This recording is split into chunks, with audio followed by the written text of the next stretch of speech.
La Val Rosandra è sicuramente uno dei posti più importanti dal punto di vista naturalistico dell'intera provincia di Trieste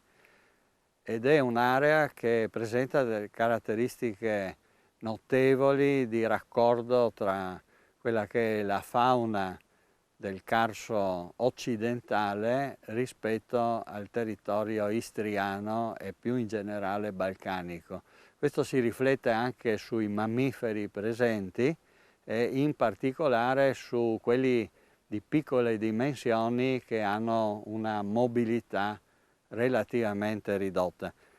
Oltre ad alcune specie abbastanza comuni, si riscontra sul territorio carsico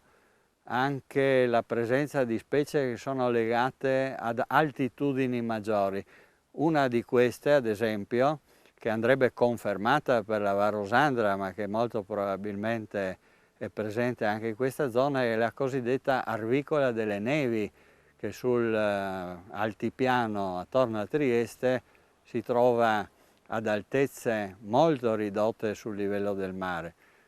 L'incremento delle aree boschive, che è una caratteristica di questi ambiti,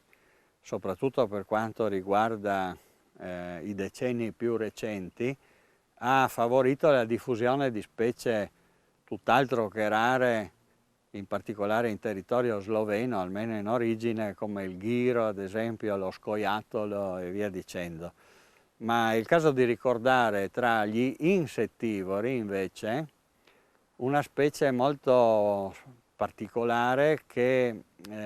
proviene, per così dire, da Oriente e che trova il suo limite di distribuzione geografica proprio in corrispondenza del Carso triestino, che è il cosiddetto riccio orientale, riccio porcospino come viene anche spesso chiamato. In realtà il Carso triestino per tantissime specie, e questo è un discorso che riguarda ovviamente non soltanto i mammiferi, rappresenta anche una soglia biogeografica di primaria rilevanza. Tra i carnivori troviamo alcune specie di interesse biogeografico, come ad esempio quella riscontrata sempre sull'altipiano e da confermare per la Val Rosandra dell'ermellino, che è un'altra specie tipicamente montana o alpina, quindi di altitudini maggiori, ma sempre all'interno della famiglia dei mustelidi sono invece frequenti specie come ad esempio la faina o la un po' più rara puzzola e via dicendo. Tra i canidi è il caso di ricordare la presenza abbondante, quasi ovunque, secondo alcuni anche troppo abbondante, della volpe,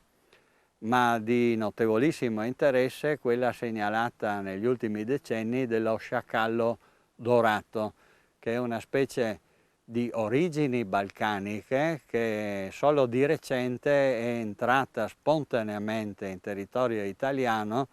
colonizzando parte del Carso triestino con densità molto basse ed anche alcune zone del Friuli montano ed alpino e persino con osservazioni in pianura fino al vicino Veneto. Diciamo che da un punto di vista faunistico più generale è da segnalare la probabile presenza di qualche soggetto di lupo, una specie che si sta espandendo dalla vicina Slovenia e che ormai da anni frequenta territori prossimi alla Val Rosandra, tant'è che un soggetto marcato sul monte Tajano, Slavnik, è stato monitorato fino alla zona del castello di San Servolo, quindi molto probabilmente o lui o i suoi compagni, per così dire, di gruppo avranno sicuramente visitato anche la zona della valle, sia pur occasionalmente.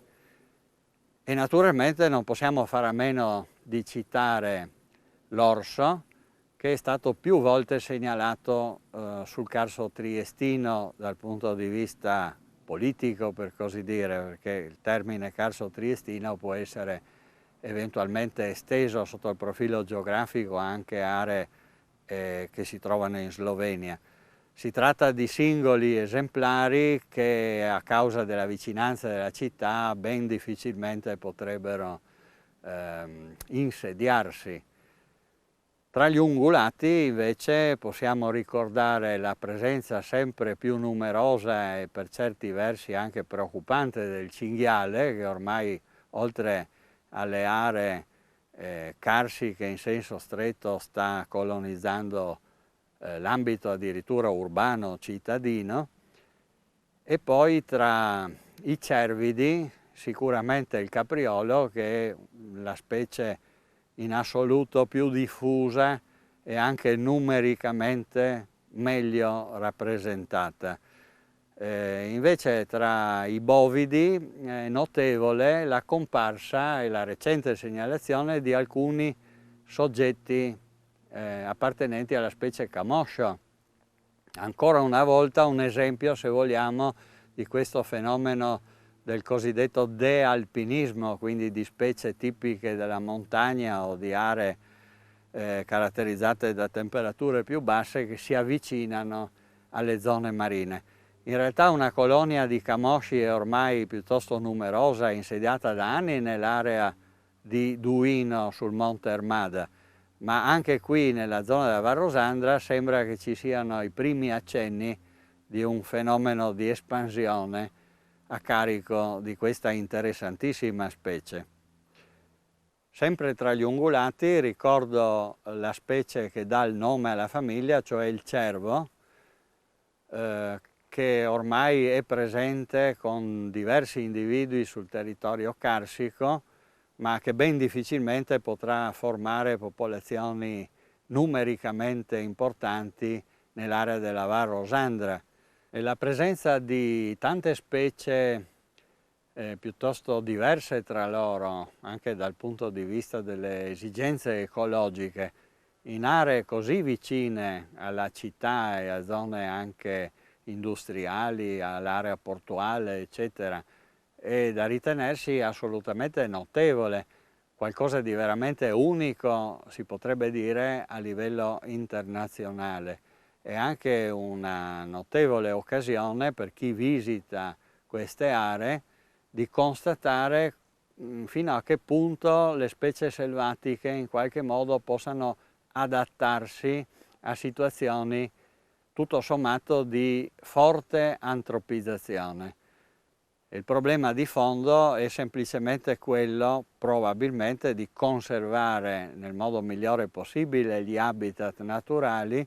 e, d'altro canto, rispettare poche ma importantissime regole di comportamento.